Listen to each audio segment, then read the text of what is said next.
muchinjiko pane tsime kwaro mvura yekurapa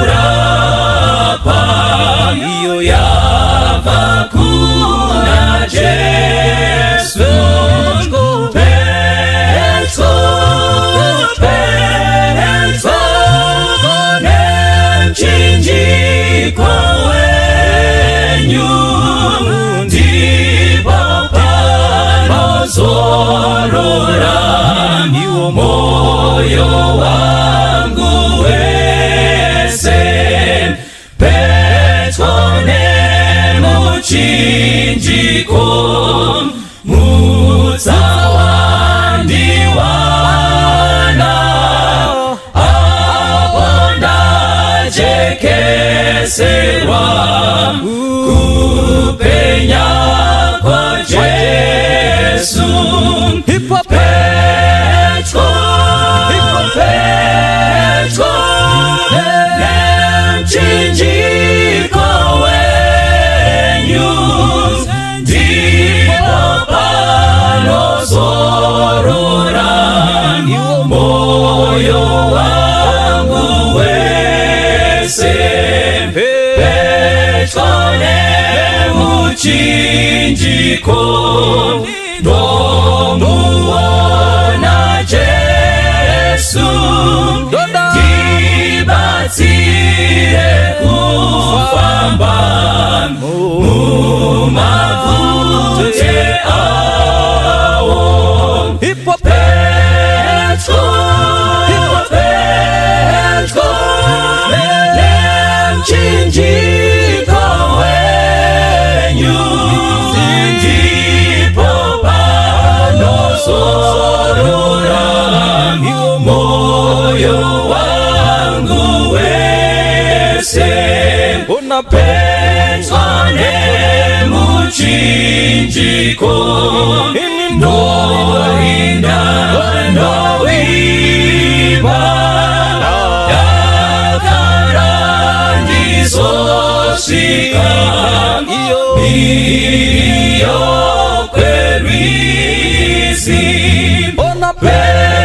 petso nemchinjiko wenyu ndipo panozorora iwo moyo wangu wese petso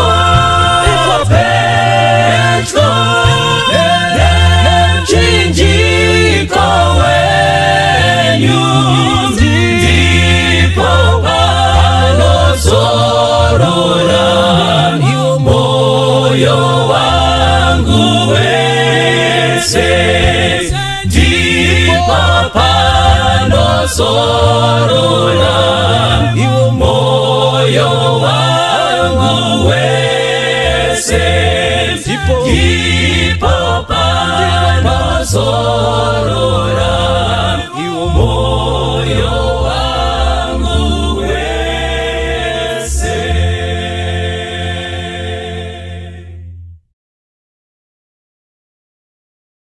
Kwazwai vana vaMwari ndinokuchingamidzai mose muzita raJesu Kristu, amen. Toda kutenda Mwari zvakare nekutisanganisa musabata ranhasi apo tinoenderera mberi nezvidzidzo zvedu kubva mushoko raMwari. Ndoda kutenda Mwari nevaparidzi vedu neshoko ravakatipa musabata rapera, asi rakandisiya ndaita mubvunzo mukuru kwazvo nekuti vakasiya vativhurira kuna muparidzi chapter 9 verse 5 yakatiburitsira pachena kuti vakafa havana chavanoziva. Asi ini ndakasara ndaita mubvunzo kuti nhai vanhu vaMwari, mogoti vakafa hawana chavanoziva sei nezvizhinji zvatiri kuona zviri kuitika mumana umu. Tine hama neshamwari dzakatisiya tikatonovaviga tikavasiya vari kumakuva, asi pane zviri kuitika imi muchiparidza muchiti vakafa havana chavanoziva. Kana vakafa havasina chavanoziva, sei tiri kuona moto unopfungaira usiku kumarinda? Sei tiri kuona zvipoko nezvidhoma nemagoritoto ari kufamba imi muchiti vakafa havana chavanoziva. Ende mukuonekwa kwazvo zvakatofanana nasekuru vakafa kare. Zvimwe zvinotoonekwa zviri zvivanhu zvipfupi vazukuru vakafa, imi moti vakafa havana chavanoziva. Sei zviri kuitika kuti mudzimhuri dzedu mune zvinhu zviri kuitika zvisinganzwisisiki? Pane vazhinji vari kushaya kunyangwe vekuroora nevekuroorwa navo, kuchinzi tete vakafa vakatsamwa, saka ndova nedaka newe, imi moti vakafa havana chavanoziva. Sei zvakadaro zviri kuitika? Mbereko dziri kushayikwa mudzimba umu, kuri kunzi pana mbuya vakafa vakatsamwa, imi moti vakafa havana chavanoziva. Sei vakafa vachigoshaya zvavanoziva? Zvinhu zvakadaro zviri kuitika pakati pedu. Ndakambowa nekuona imwe motikari yakanga ichichairwa vachienda kundoviga munhu, bhokisi ririmo motikari. Mota ikaponja vhiri rekutanga, ikaponja vhiri rechipiri, ikaponja rechitatu, ese ari 4 toto. Mota ikagara pasi. Imi moti zvangoitika zvega, moti vakafa havana chavanoziva. Vanogoshaya chavanoziva sei zvinhu zvakadai zvichiitika pakati pedu? Bhokisi rambopinzwa mumba marara muine mutumbi, rambokwana zvakanaka-naka. Rozonzi pakubuda kuti tichienda kumakuva, ronzi harichakwani. Ndakaona mikova ichipazwa inini kuti bhokisi rigokwana kubuda iro rambopinda. Imi moti vakafa havana chavanoziva. Vanogoshaya chavanoziva sei? Zvakadaro zvichiitika. Pane nyaya ndakambonzwa kunonzi kuchomukwenjera, kwandakanzwa kuti pane wakambobuda pakati peusiku achindokwira bhazi. Ndokutoona bhazi richiti dhudhuru richiuya, ari pachiteshi ndokupinda ndokugara. Ndokutogara achifunga kuti bhazi riri kuenda. Zuva rakazoti robuda ndokuzviwana akagara mutara. Imi moti vakafa havana chavanoziva. Zvii zvinenge zvichiitika? Nekuti pachiteshi ipapo kuseri kugwenzi kwainzi papa nemunhu akafira ipapo. Mondiudza kuti vakafa havana chavanoziva. Vakafa havana chavanoziva. Saka mubvunzo uyu wakandishungurudza zvikuru, ndikati regai ndipinde mushoko raMwari. Pada ndingawanda mhinduro kuti zvii zvazvichiitika pakaitika izvozvo. Zvii zvaitika? Pane pandakanzwa ndiro dzinomuka dzakatogezwa dzakasiyiwa dzisina kugezwa. Moshaya kuti dzagezwa sei? Pane sadza rinotopakurwa, ndiro yosiyiwa iripo patafura nepacheya yababa, vanhu vachienda kundovata, vagomuka sadza rakadliwa. Moti vakafa havana chavanoziva. Ndikati rega ndiende mushoko raMwari. Pada ringandibuditsira pachena kuti chii chiri kuitika. Ndo kuvhura mapeji emubhuku yaMwari pamusoro pekuti ndiwane mhinduro. Ndakabva ndatowana imwe mibvunzo mizhinji nekuti ndakandodonhera pana Judges chapter 9 ndichiedza kutsvaga mhinduro. Ndokubva ndatosangana neimwe mibvunzo mikuru, Judges chapter 9. Dhuma nemurume anonzi Abhimeleki. Abhimeleki anga ari mwana waGidheoni, yakanga iri mhare huru murudzi rwaIsraeri. Now Abhimeleki wakanga ari wekuShekemu. Abhimeleki Bhaibheri ichitsanangura pana Judges chapter 9 ndokushuvira kuva mambo weIsraeri. Asi pakanga paine pamberi pake madzikoma ake 70 vakanga vachamutadzisa kutora umambo. Saka Abhimeleki ndokuti zano nderipi? Kana paine vanhu 70 who were an obstruction kuti akwanise kuita mambo, ndokuti rega ndivabvise muzhira yangu ndisvike pachigaro pandinoda kusvika. Ndokuvapukuta madzikoma ake ese ari 70, ndokuvarova, ndokuvaparadza, ndokuvauraya. 70 brothers slaughtered by Abimelech. Ndokuvauraya vese. Asi nguva yakati ichifamba, kwapera makore 3, varume veShekemu ndokuzoona kuti bhati munhu uyu anonzi Abhimeleki uyu hatichada nezvake, taneta naye, tadhinikana naye, rega tichimubvisa. Saka ndokuchironga zano rekuti tingamubvisa sei. Saka ndokutanga kuenda pahondo naye. Ndokubva vaenda paShekemu paya. Abhimeleki kekutanga ndokubva avarova, ndokuparadza zvose zvirimwa zvavo, ndokuraya munhu wese. Asi pakasara vashoma-shoma. Pane vakandosvika vakandohwanda mutemberi yaBhaari, ndo pavakandosvika vakandohwanda, ndo vakasara vari vapenyu. Saka Abhimeleki apedza neShekemu, ndokubva aenda kune rimwe guta ranga richinzi Tebhezi. Vapedza vanhu varoda kumubvisa pachigaro. zvikanzi rega tichindouraya zvakare vanhu varimo. Saka pakaita vashoma vakasara vakararama ndokubva vandohwanda musvingo rakanga riripo, etawa yanga iripo, ndokupinda ndokuhwanda imomo. Saka Abhimeleki ndokusvika, vanhu vakanga vahwanda musvingo iroro in that tower, pakaita mukadzi wakanga aine zibwe raakanga ainaro. Saka Abhimeleki achipfuura ndokuregedzera bwe riya, ndokubva randodonhera mumusoro maAbhimeleki, ndobva ramupwanya musoro kusvika dehenya ratsemuka. Abhimeleki anga akutosvika pakufa, asi Abhimeleki semunhu womurume ndokuti ndingafa ndaurayiwa nemukadzi here adonhedza ibwe. Ndokubva aenda kune vakomana vaimuchengeta vanga vakabata pfumo, ndokubva ati kwaari handingafi ndaurawa nemukadzi, chingondipedzisa hako ndibaya nepfumo. Ndokubva abayiwa nepfumo, Abhimeleki ndokufa kwake. Ini ndokusara ndatoita mubvunzo kuti uyu Abhimeleki uyu wauraya madzikoma ake, wauraya vazhinji paShekemu, vauraya nekuparadza vose. Saka kakufa kake aka kekuurawa nemukadzi kakufa kari normal here kana kuti ndoyatongozi yacho yaakudzoka? Nekuti haungafika Abhimeleki nekutakwa nebwe nemukadzi, nemunhu wemukadzi. Saka kakufa kake kunze kwekundipa mhinduro kakatondisiya ndine imwe mibvunzo pamusoro kuti haisi revenge yaakuitika here, haisi yongozi yacho here yaakudzoka yaakuuraya Abhimeleki ambouraya kunyange nemadzikoma ake. Saka pamusoro pekuwana mhinduro ndakatoita imwe mubvunzo, ndikabva ndati rega ndienderere mberi nekutsvaga mushoko raMwari, pamwe ndingaitawo mhinduro yekuti zvii zviri kuitika. Vakafa vanganzi havana chavanoziva here kana Abhimeleki achifa zvakadai? Vakafa vanganzi havana chavanoziva here? Havasivo here vadzoka vakaurayisa Abhimeleki? Ndikati rega nditsvage zvakare mhinduro kubva mushoko raMwari, ndichiedza kutsvaga mhinduro dhuma neumwe mubvunzo. Ndokubva ndasvika pakupererwa, nekuti ndakandosvika mubhuku raSamueri wekutanga ndokundoti pana chapter 15 ndokudhumana nemuprofita anga achinzi Samueri. Samueri uya ndamuwana pano pana chapter 15 achitaura naSauro mambo weIsraeri, achimuudza kuti iwe waramba kuparadza vanhu veAmereki, saka Mwari wakuramba uchavi mambo, you are no longer going to be the king of Israel. Saka Samueri anobva ipapo ataurira Sauro nekuda kwekuti haana kuteerera Mwari pakusaparadza zvose zvaakanganzi aparadzi. Anosiya audza Samueri kuti Mwari wakuramba, hauchazovi mambo weIsraeri. Pana 1 Samuel chapter 25 ndokubva ndasvika pavhesi ya1 zvikanzi zvino Samueri wakafa. VaIsraeri vose vakaungana vakamuchema, vakamuviga mumba make paRama. Samueri wafa pana chapter 25.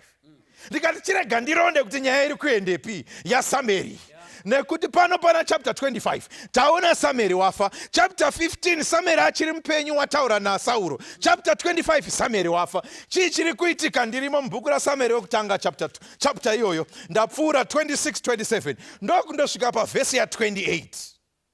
Sauro zvino waita dambudziko nehondo nevaFiristia.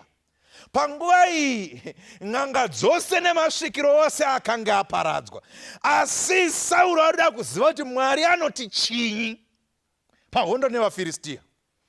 Ndokubva zvikanzi ndaimurotsvaga angandiudza kuti pahondo inoyi, pahondo nevaFiristia tichakunda here. Zvikanzi kune mukadzi ariko weEndori, ndokubva andotsvagwa kuti auye.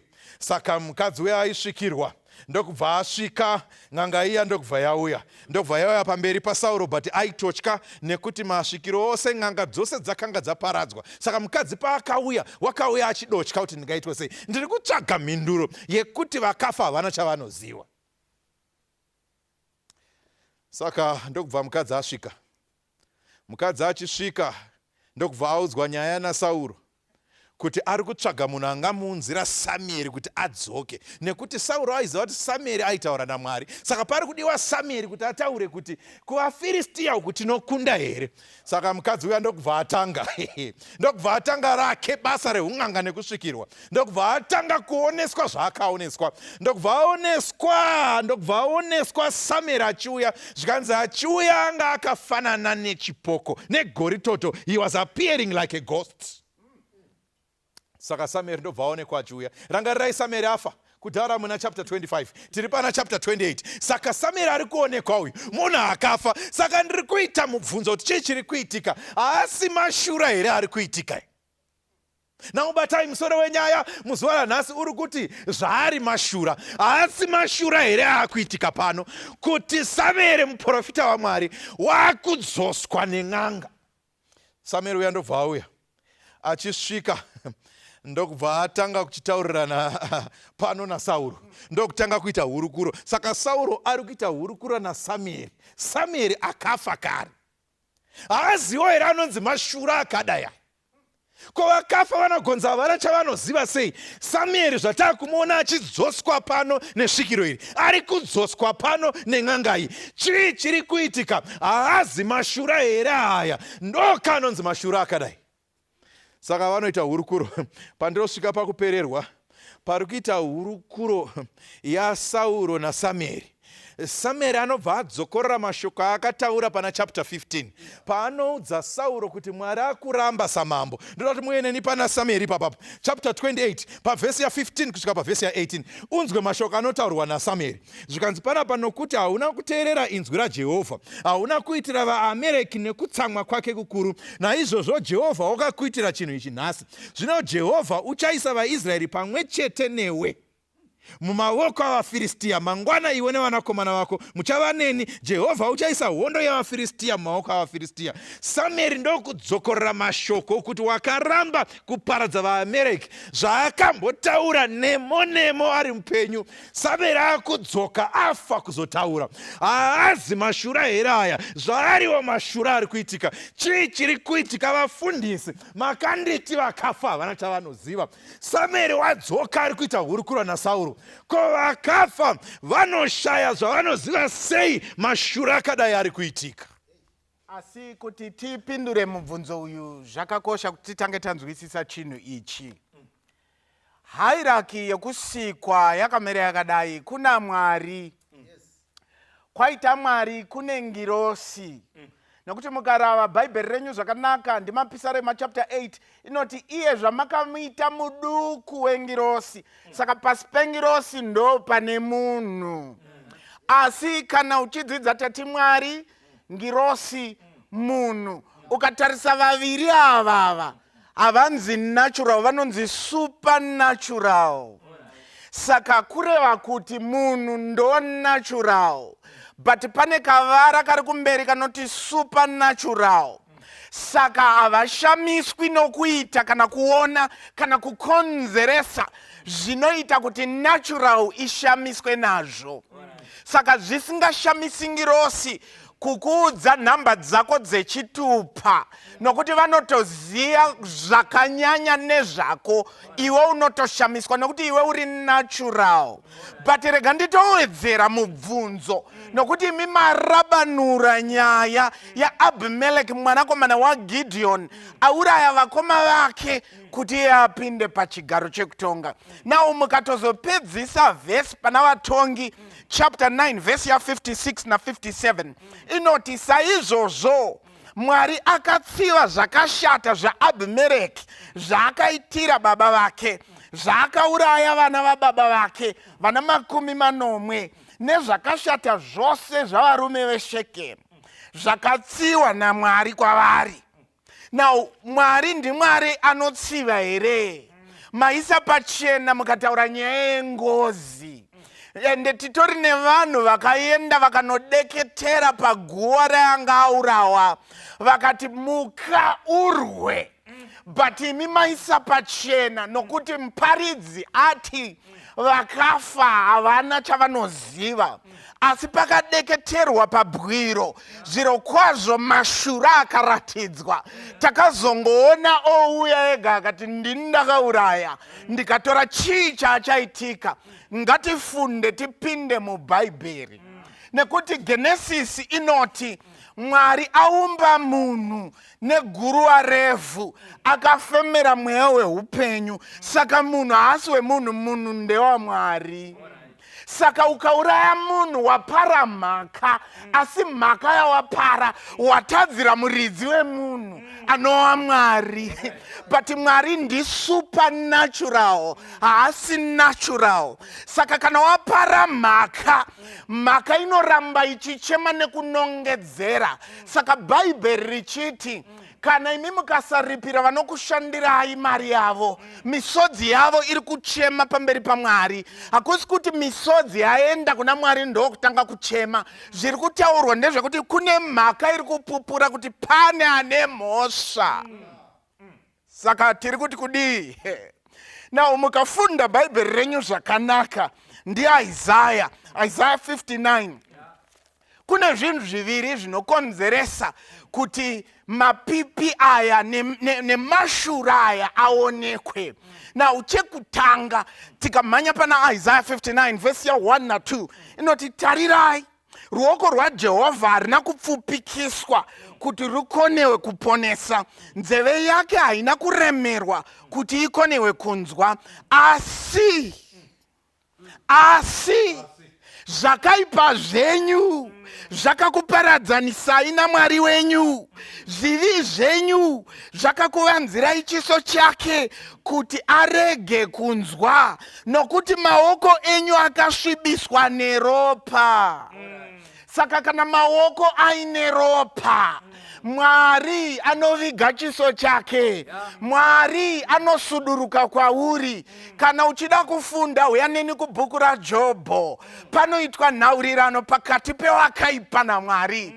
Zvikanzi uri kubva nepi, zvikanzi ndiri kupota nekukwidza, zvikanzi wambona here muranda wangu Jove, zvikanzi aiwa ndamuona, zvikanzi hamuzivi here kuti Jove akakomberedzwa neruzhowa rwenyu, zvikanzi aiwa harusi ruzhowa dhiabhorosi, ndogona kubvisa ruzhowa, hapana chivi chaitwa, asi Jove abuda muruzhowa. Rega ndikuratidze kuti supernatural kana yoshanda, mashura anoita searegedzerwa.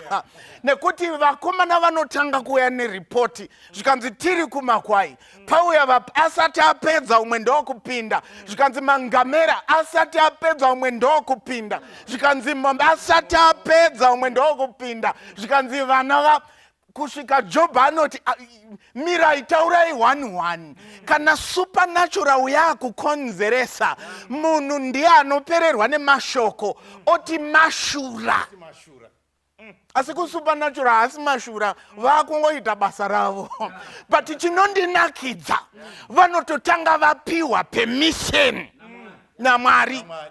But chinzwa vhesi raisa pachena, chinoita kuti ruzhowa rubve zvivi zvako nezvangu, nekuti Mwari nechivi havaonani. Saka zvivi nemaoko ane ropa, Mwari anofuratira, afuratira, magedhi azarurwa. Kana magedhi azarurwa, Satani hazvimutoreri nguva. In fact, uya neni tifunde kubva kuna Genesis chapter 3 verse ya 1. Nyoka yakatotaura, and Eva haana kana kumbovhunduka. Supernatural inogona kukonzeresa. Kana uchida ukadzidza Bhaibheri, pakawanda patakaona mabasa esupernatural.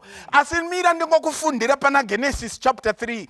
Nyoka yakatanga kutaura zvikanzi, iwe ichokwadi here kuti miti yose makanzi musadye? Inyoka iri kutaura. Zvakonzereswa nei? Pane chapinda, magedhi azaruka. Saka ngozi Abhimeleki, nekuti maoko azere ropa, Mwari akafuratira. And kana Mwari afuratira, uya neni kuna Luke chapter 22 verse ya 31, ndo chimwe chikonzero. Zvikanzi Jesu achitaura nevadzidzi vake, zvikanzi Satani akukumbirai kuti akuzungurei. Sekukumbira kwaakaita pana Jove, akakumbira zvikanzi uyu makamudzivirira ka. Chapter 2 ukazodzoka zvikanzi apa ndaachingotamba nezvinhu zvake, ndoda kupinda panyama. Mwari ndokuvhura zvikanzi pinda utambe nenyama susabate mweya. Jove anorohwa nemaperembudzi, ganda rikafuma kunge raakuda kudona, nekuti akuyedzwa na ukuzungura kune zvakunoita. kwedu uku chibage tapedza kukohwa tatsvekonyora tisati tachiisa mudura tinochizungura kwedu tinoti kupepeta. Kupepeta taakubvisa zvisina basa kuti tisare nechibage. Saka dhiabhori anotenderwa kana kuti dzimweni dzenguva anogona kuuya kuzungura. Asi toda kupindura mibvunzo yamabvunza. Chii chakaitika kuna Abimeleki? Abimeleki maoko ako ane ropa. Hazvigoni kuti Mwari akudhifende nekuti zvivi zvako zvabvisa ruzhowa. Ruzhowa rukabviswa. Upenyu hwako hwatanga Abimeleki. Nourayiwa nemukadzi. Kusvika atoti hazvigoni hazvingazonyorwi kuti ndaurayiwa nemukadzi. Maoko ako akasviba. Mwari chinangwa chake aida kukudzivirira. Mwari chinangwa chake aida kukuchengetedza. Asi zvivi zvakuparadzanisa naMwari wako. Wauraya vanhu. Saka nhasi kune vanhu vari kuti chiguva tadeketera mukaurwe ivhu dzora vakakutadzira zvamuri kungotaura muri kukumbira supernatural. But supernatural iyi manje haisisiri yaMwari, isupernatural ya Satan nengirosi dzake. Zviro kwazvo vanokuitirai because vari supernatural, iwe ndiwe natural. Mashuraya. Saka maoko Abimeleki nekusviba kwake, ropa riri mumaoko, Mwari akavanza chiso chake. Hama yangu yakaniteerera, rega ndikuudze chinhu ichi. Kana tikasachenesa maoko edu, kana tikasabvisa zvivi, kana tikasadzoka pamberi paMwari, kana tikasagadzirisa upenyu hwedu naMwari, tiri panguva yakaoma. That's why Jesu achizotaura pana John 15 verse 5. Zvikanzi varume, hapana chamunogona kuita kana musiri mandiri. Nekuti hondo iyi haisi natural. Ephesians anotozoisa pachena. Hatirwi nenyama neropa, asi tinorwa nemweya inogara muchadenga umu. Saka hairwiwi nenyama, inorwiwa koga kana tapinda muna Jesu. Now mufundisi madenha nyaya. Ndobva mataura ya Abimeleki yagadzirwai. Asi mazotaura ya Sauro na Samueri. Mukati imimi pa chapter 15 ya Samueri wekutanga zvataurwa naSamueri ari mupenyu ndizvozvo zvazotaurwa Samueri wacho afa. Ende zviri kutaurwa naSamueri wacho asafa. Saka munorevei kana muchiti vakafa havana chavanoziva? Vana vaMwari toda kuti mutange tanzwisisa chinhu ichi. Kuti Sauro iyeyuyu ndiye nyakuparadza n'anga nevane masvikiro nei muna Israeri. Achitoti ndiri kuteerera Mwari. Asi semu Sauro nekuti upenyu hwaoma akudzitsvaga n'anga idzi. Anofanana nemamwe maKristu akanditarisa. Vanoti namate. Asi pazvinoita senge Mwari ati ndiri kugadzirisa mirai, vanotizira kun'anga, votsvaga zvimwe. Bhaibheri shoko raMwari mukuzara kwaro, Mwari unovenga n'anga, Mwari unovenga varoyi, Mwari unovenga vanosvikirwa. Nekuti vanosvika vanonzi ndo vakafa. Asi Bhaibheri rati vakafa havana chavanoziva. Saka chinosvikira vanosvikirwa chii? Ukaverenga Leviticus 19:31, Leviticus 20 verse 6, Leviticus 20 verse 27, Deuteronomy 18 verse 9 kusvika pana 12. Mwari waitoti n'anga ngadzife pakati penyu. Mwari waiti vanosvikirwa ngavaurawe pakati penyu. Nemhaka yei vanovhiringa shoko raMwari, iye akataura kuti vakafa havana chavanoziva. Saka Sauro akuenda kun'anga. Toda kuti muone kuti nyaya iri kufira papi. Sauro ari kuenda kun'anga, kwaari kuenda kunotsvaga solution. Ndo kwakanzi naMwari hakuendwi. Saka chinobuda ikoko hapana chakanaka. Wazvikanda mumaoko aSatani mpune. Munondihwa here maKristu? Ari kuenda kun'anga kwakarambidziwa. Saka God is not in the picture. Mwari haapo panyaya iyi. Chaakushanda apa ndi Satani. Mutauri obva ati Satani nengirozi dzake vari pa supernatural. chakangochinja ihurumende vaimboteerera Mwari vanhu ava nengirozi idzi mani sorry havazi vanhu ingirozi vaimboteerera Mwari vari kuhurumende yaMwari ndokuzopanduka vakatanga yavo vega asi simba rengirozi harina kubviswa pavari zvavaiita vari kuna Mwari nanhasi vanongozviita. Saka tinofanira kuchipinda mukati meBhaibheri takabata shoko raMwari asinganyepi rekuti akafa haana chaanoziva, tochibvunza iroro shoko kuti saka zviri kufamba sei, chauchadzidza ndechichichi. Ngirozi dzinogona kukonzera mhuka kutaura. Handizokwanisi kuenda paari mavhesi esaya ndichimaverenga asi ndendichikukuudzai ndokuudzai zviri kuitika paari, imi mozogara pasi momatevera. Handei pana Numbers chapter 22 kusvika kutangira pavhesi 28. Balamu ari kuenda kuna Balaki, ari kubva Mesopotamia, ari kuenda Midian 1000 kilometers, ari pamusoro pedhongi kwahanzi naMwari usaenda. Ari kuenda nekuti kwaita mari. Ari munzira, ngirozi inomira pamberi pake. Yamira pamberi pake inohwandira uku obva airova, yohwandira uku oirova. Rwechitatu yakabva yati gwada gwada ndobva airova stereki. Bhaibheri rinoti Mwari wakashamisa muromo wedhongi. Dhongi rikati nai, ndakambotadza kukuteerera here, zvamandirova munondikuvadza nekuda kwechivindi. Bharamu wakapindura dhongi. Asi ndinoda kuti mudzidze kuti paya sekuru pavakaenda kumunda kunorima nechisi vakamhoroswa negudo, ingirozi yaSatani yakakonzera gudo kutaura. Handi munhu akafa. Munondihwa here maKristu? Ngirozi dzaSatani dzinogona kuzviita. Bhaibheri shoko raMwari pana Genesis chapter 18 kubva pavhesi 6 kusvika pavhesi 8 tinodzidza kuti kwakadyiwa kumba kwaAbhurahama, ngirozi dzakadya. Saka zvekuti munosiya chikafu patafura yababa, ivo vakafa, momuka mangwanani zvadyiwa, hazvishamisi. Ngirozi yaSatani inouya yodya kuti imimi mutende kuti vakafa vanoziva mopikisana naMwari. Chiri kutsvagwa naSatani kuti mupikisane naMwari. Hama yenyu yakafa kare, yakarova, haidzoki kumba, nzvimbo yake haichamuzivi. Asi nekuti Satani waimuona paairarama, vamwe vacho vanokonzeresa ndimimi. Kana makufa munotaurisa, mainini vakauya pano ngavarege kubata ndiro dzangu nekuti ndakavavenga. Saka mainini vaya vakauya vakabata ndiro. Satani azviona, ndiye anochituma ngirozi dzake kurongedza ndiro dziya. Imi mosumuka moenda kun'anga kusingadiwi naMwari. NaSatani iyeye audza n'anga yake kuti pane vanhu vandavhundutsira vari kuuya vaudze kuti mai vakafa, vati ndiro hadzibatwi. Ndo zviri kuitika pana Samueri.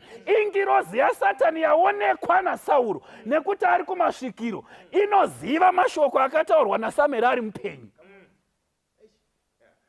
Teererai chinhu ichi vana vaMwari. Munhu akafa haana chaanoziva. Aya ndiwo anonzi mashura. Asi mashura haasi kukonzereswa nemufi watakaviga kuguva paya, tikamuvakira zvakanaka, tikaisa maruva pamusoro. Nyangwe zvavo asvava, iye asvavawo, hapana chaachagona kuita. Ukaenda pana Genesis chapter 19 verse 1 kusvika pana 2, ngirozi dzinosvika muSodhoma. Asi Roti achivaona anoti madzishe. Akazoshamisika kuti ingirozi dzakumudhonza kumuburitsa muSodhoma. Ndo paanoti hezvo. Ndo saka Pauro achitaura kuvaHebheru, musarega kuitira vaeni rudo, nekuti vamwe vachidaro vakaentertaina ngirozi vasingazivi. Saka ngirozi yaSatani inogona kufamba masikati machena, iri muchimiro chehama yenyu yakafa, iri munhu nestep yacho nehembe dzaaifarira nevoisi. Mugozoti adzoka, garai pashoko raMwari. Chaari kutsvaga, rega ndidzokorere pfungwai, ari kutsvaga kuti kana adaro ochikuzevezerai kuti pane n'anga inoziziva izvi. Ukatosvika ikoko yobva yati wangu mushonga mudiki kwirai futi bhazi. Ari kupera mari ndimi. Munhu akafa haana chaanoziva. Ukaverenga Matthew chapter 28 verse 1 kusvika pana 3, ngirozi yakabva kudenga ichiuya kuzomutsa Jesu. Kuonekwa kwayo kwakaita semheni. Saka vanotaura vobva vati maenza maenza tingoona uchitumirwa mheni inzwai imi vanotumira mheni hamuna formula kana method kana recipe yekubika mheni chamuri kudhila nacho paya ingirozi yaSatani akatokunyengerai kukuudzai kuti mune recipe yemheni asi woga Mwari anoita mheni ndiMwari ari kudenga. Zakariya 10:1 Mwari ndiye ega anoita mheni. Saka imi pamuno pazvinenge zviri muhari zvoshinyira paya chiri kushinyira para ingirozi yaSatani Mashura. Ukaverenga vaHebheru chapter 1 verse 7 inokutaurira kuti Satani anogona kuzviita kuti vatumwa vake vave mhepo. Chinokurova chidhoma, chinokupukuta, hauidzoreri kana mbama kana 1. Iripo misha yekuti masikati machena huku inomonyoroka musoro yotodonha yonyarara. Mwana anorohwa mbama moshaya kuti arohwa nei, machira anotorwa mumonhonga kumakuva, ndiro dzinorongedzwa makavata asi mumba muri kurongedzwa ndiro. Ngirozi dzaSatani dzinoita mhepo dzigokuitisai musingadzioni. Chinangwa ndechei? Rega ndirambe ndichidzokerera pachinangwa. Anoda kukusudurutsai pana Mwari nekuti hana dzenyu kana dzarova ndipo paya pamunozosvika kuna anang'anga, vana sekuru vechikadzi nana mbuya vechirume muchisvipirwa muchigamuchidzwa mvura dzabuda mumuromo nekurohwa nemiswa yamabhiza. Ndo zvinodiwa naSatani kuti mutizire kung'anga navaprofita mutame pamberi pamunongodaro yake yaita metsi apedza nemi. Saka anokufurirai kuti vakafa vanoziva. Imi chandoziva nchekuti paita moto panoita marasha, panoita dota, but pafamba chipoko hapaiti kana rasha, hapaiti dota. Ingirozi yaSatani. Kwedu kwatobva kunotonzi kana ukaona chipoko puta fodya chinotama. Changa achingoda Satani kuti upute fodya. Saka atuma ngirozi yake ikaita moto pamberi pako, iwe waputa fodya watadzira Mwari, obva adza kuti zvaita zvinhu zvedu ibvapo iwe, yobva iwe watadzira Mwari wauraya mapapu. Chaari kutsvaga chaari kutsvaga Satani kuti titame pamberi paMwari. Vakorinde 2 chapter 2:11 yobva yati kuti tirege kunyengerwa naSatani nekuti mano ake tinomaziva, amwe acho ndiwayaya ekuti anodzora ngirozi dzake dzoita sevakafa vedu, ivavo vakafa vasina chavari kuziva. Iye otuma ngirozi dzake, tovhunduka wotinyengera, tagara tafunya chisero, takundwa newachi nebhutsu zvinosara padhoo ren'anga, isu tichipinda. Ndo zvaari kutsvaga. Usanyengerwa naSatani. Munhu akafa hahana chaanoziva. Mukati vakafa havazivi. Patikazvitarisa pane nyaya dzakataurwa dzomusha, hondo dzikatoisa dzedzamira nekuti Bushumani yakaenda mufundisi, ropa rikatorwa takatarisa rikaiswa munyanga, ropa rikatanga kupupa richiratidza kuti iropa riri nyoro, rikachererwa pasi pemusha. Ndokubva saita sezvanyarara. Toita seiko mufundisi? Nekuti huku nembudzi zvakatorwa. Ndobva kwanzi kunodiwa nhema dzisina kana rukwapa kuti tichenese musha panodiwa ropa. Zvikanzi kunodiwa huku chena kuti iuye kwete broiler but huku yakakudzwa yechibhoyi. Ndokubva huku yatorwa mufundisi. Ndokubva nzara yehuku yachekwa. Ndokubva ropa raiswa munenge makanga muchogara fodya. Ndokubva ropa radirwa imomo. Ndokubva tadirwa mufundisi. Ndobva tanzi tacheneswa. Mwari ari kuti kudii panyaya iyi? Ndoda kutaurirai vana vaMwari, regai ndikuudzei zvokwadi yamahara. Munhu wose achirarama, umwe munyori achitsanangura, anoti munhu wose achirarama panyika anozviziva. Pfungwa yake inongomudza kuti pane zvinofanira kunamatwa. Kunyange asinganzwisisi kuti ndezvipi, but anonzwisisa kuti pane rimwe simba riri pamusoro pangu rinofanira kunamatwa. Saka mukaona vanhu vachiita zvavanoita, vatotenda kuti simba iri ndiro. But Bhaibheri riri kuti kudii? Rega tinzwe vaHebheru vachitsanangura nyaya iyi. VaHebheru chapter 9 pavhesi ya22 inoti kudii? Zviro kwazvo tingati pamurayiro zvinhu zvinenge zvose zvinonatswa neropa. uye kana kusine ropa rinoteurwa hakune kangamwiro. Saka pfungwa yacho inoita sekuti ndiyo mfundisi, nekuti panapa panzi musha unakumira zvakanaka. Saka sekuru vati panodiwa ropa. Pano bhaibheri roti kana pasina ropa hapana kukangamwirwa kwezvivi. Saka sekuru varesva here mfundisi pavataura kuti Bushumani ngaiuye, ndokubva vacheka nyanga dzaBushumani, ndokubva vatora ropa raBushumani, but mutumbi wose waBushumani wasara kumba kwa sekuru. Maizviziva here vana vaMwari kuti vana venyanga vadyine murivo, vana venyanga vanodya nyama? Maizviziva here kuti kana vachida huku inowanikwa kumba kwenyanga, huku dzinowanikwa kumba kwenyanga, mbudzi dzinowanikwa kumba kwenyanga, mombe dzinowanikwa kunyangwe vasina danga. Bhaibheri pano rotiko kuti musha uchenurwe panodiwa ropa, kuti zvinhu zvifambe panodiwa ropa. Wangu zvaita sezvanetsa sisi, bhaibheri riri kuti panodiwa ropa. Pane zvivi zvakaitwa, but bhaibheri riri kuti muripo wacho iropa. Saka mubvunzo wati ropa ripi, nekuti nyaya yataurwa raBushumani here, ropa ripi renzombe here, ropa ripi rehuku chena here, ropa ripi rehuku nhema here. Iro bhaibheri razvitanga ngaripindure nyaya dzaro. Saka ukaiverenga nyaya yacho kuna vaHibhuru iyoyo chapter ndeya 10 vhesi ya4 inotiko, nokuti ropa renzombe nerembudzi harikatongobvisi zvivi. Muri pere vana vaMwari, bhaibheri panoroti ropa renzombe kana ropa rembudzi haribvisi zvivi. Saka bhaibheri riri kuti kudii? Pamuri kuinda nasekuru voti pari kudiwa huku, ihuku havo yekubvisa nhomba yenyama, huku iyi haibvisi zvivi. Pavari kuuya sekuru vachiti pari kudiwa mbudzi, imbudzi hayo yekubvisa nhomba yenyama, mbudzi iyi haibvisi zvivi.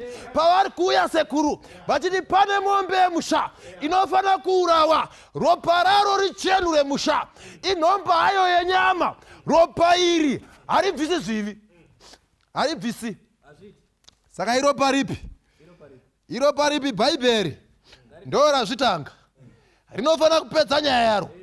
Saka ukaenda pana 1 Peter chapter 1 vhesi 18 na 19, muchiziva kuti hamuna kudzikinurwa nezvinoora. Bhaibheri riri kuti hamuna kudzikinurwa nezvinoora. Zvinoora riri kuti mombe inoora, haigoni kudzikinurai. Huku nhema inoora, haigoni kudzikinurai. Mbudzi inoora, haigoni kudzikinurai. Kunyangwe Bushumani haagoni kudzikinurai, nekuti Bushumani anoora. Saka bhaibheri riri kuti kudii zvakare? Yobva yati kana sirivheri nendarama, nyange mari ikawanda zvakadii, kune vamwe vanodzingoya kana ne10 cents ukanda apa uchachenurwa. Kunodzi uya kana nemari isina zvainoreva uikanda apa unochenurwa. Bhaibheri robva ratiko kunyangwe mombe kana mari hadzaigona kutengai. Saka bhaibheri riri kuti kudii? Zvikanzi hamuna kutengwa nesirivheri kana ndarama pamufambiro wenyu usine maturo wamakasiyirwa namadzibaba enyu. Vhesi ya 19, asi neropa. Mwari ngaavongwe.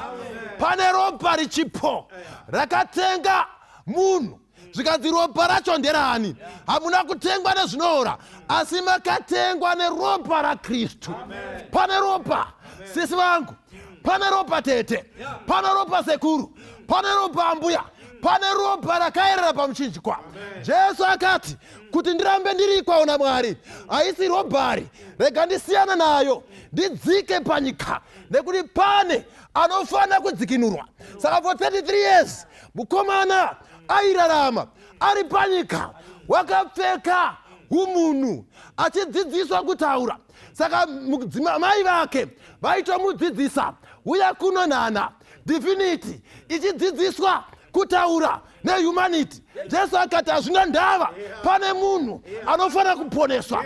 Saka ari kunzi akanzi mama, iye oti mama, onzi ita kuti baba, oti papa. Divinity ichidzidziswa kutaura nehumanity. Jesu akati hazvina ndava, ndine mission yekuti munhu adzikinurwe. Saka Jesu anorarama 33 years, mukomana anoenda pamuchinjiko. Muchinjiko unoradzikwa pasi. Jesu anoti hazvina ndava, vanomurora zvipikiri. Muchinjiko akaita pasi. Mistake yavanoita ndeyekusimudza muchinjiko. Nekuti Jona achitaura anoti kana muchinjiko ukasimudzwa vazhinji vachakwerwa kuruponeso. Saka Jesu paanoona muchinjiko uchisimudzwa anoona harare ichiponeswa. Muchinjiko paunosimudzwa Jesu anoona Kadoma ichiponeswa. Muchinjiko painopumudzwa Jesu anoona Zimbabwe ichiponeswa. Muchinjiko paunosumudzwa Jesu anoona Asia ichiponeswa. Muchinjiko painosumudzwa Jesu anoona Europe ichiponeswa. Muchinjiko paanosimudzwa Jesu anoona Mandera achiponeswa.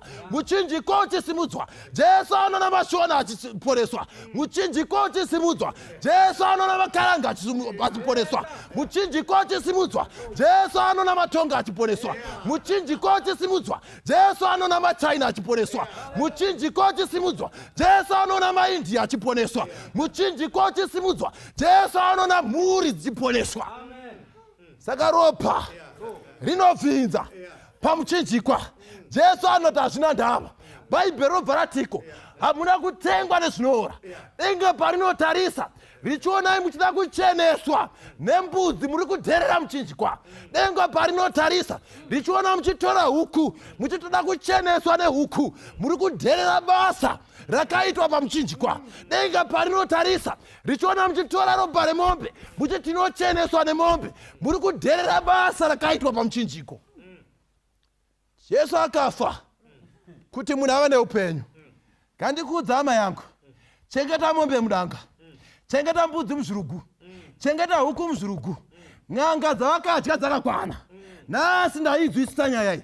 Uri kuti nhasi ndanzwisisa nyaya iyi. Kuna Jesu anoponesa. Handina kuchipa ini, handina kutengwa nezvinoora, ndakatengwa nedenga. Denga rakaenda pamuchinjikwa kuti ndive neupenyu, handina kuchipa. Saka iwe kana uri pauri nhasi uchiti idi ina handina kuchipa ini, handina kuchipa zvokuponeswa nemombe ini, handina kuchipa zvokuponeswa neropa rembudzi. Nhasi bhaibheri rataura rikati Jesu ndiye anoponesa. Kana uchiti Jesu ndomudawo, uri kuti iwe parwendo rwangu rwoupenyu ndi panyika inoi ndoda kufamba naye Jesu agondirwira hondo dzangu. Bhaibheri raburitsa pachena hondo dzako dzakabhadharwa.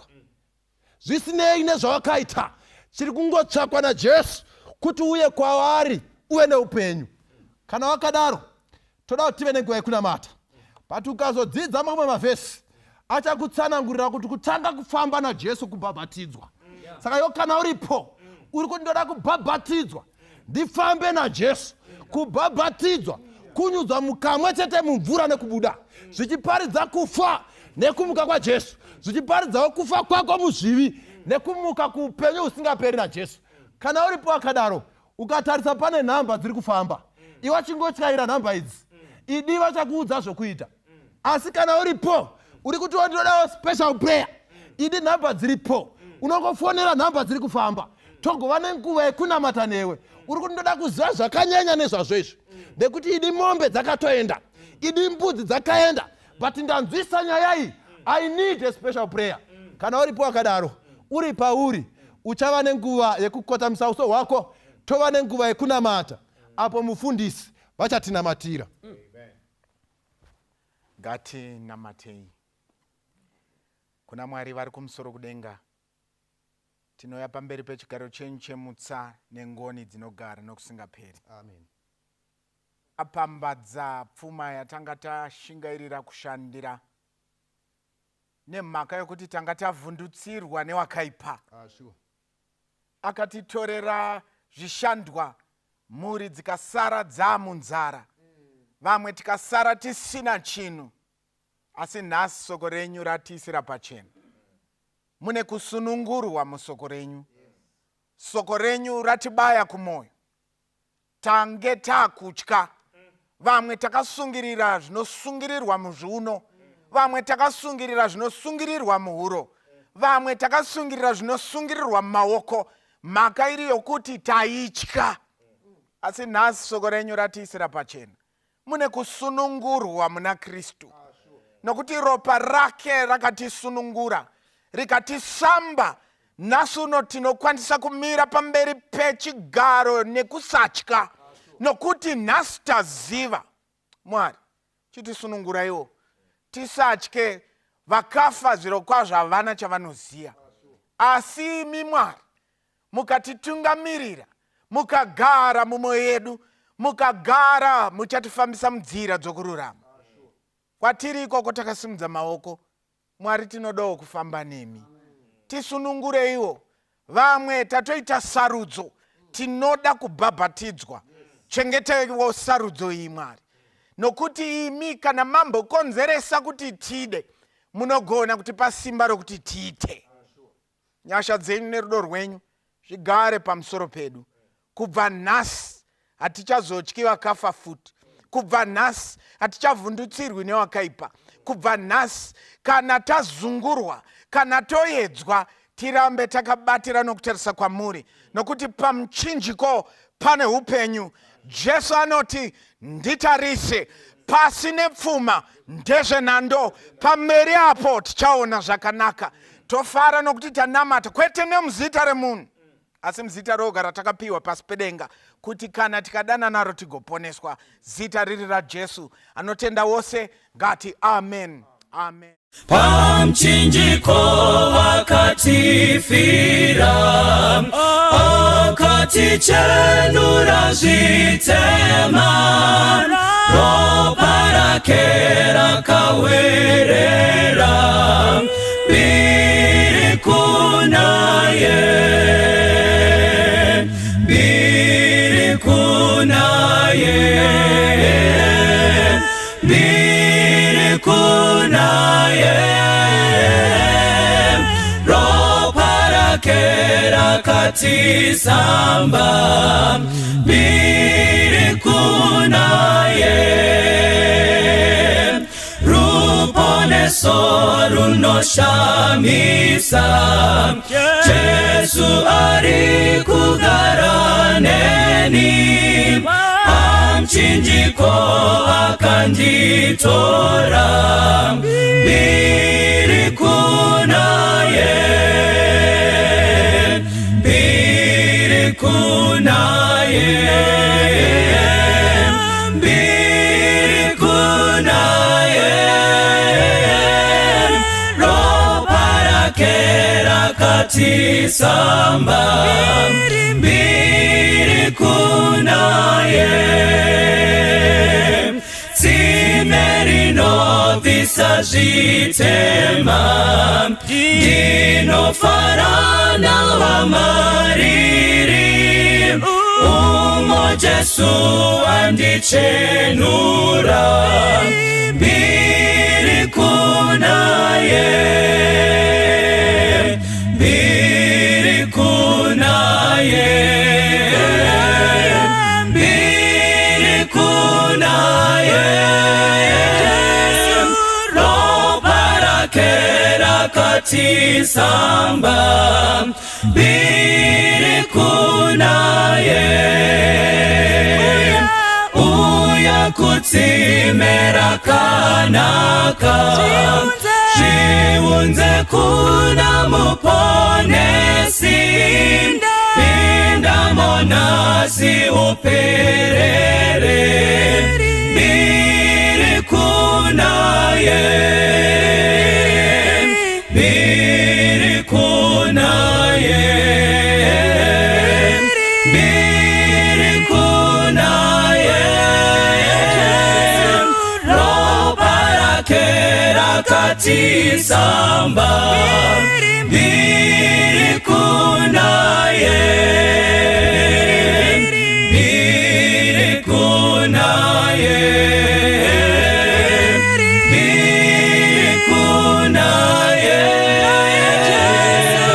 ropa rake rakatisamba, biri kunaye, ropa rake rakatisamba, biri kunaye, ropa rake rakatisamba,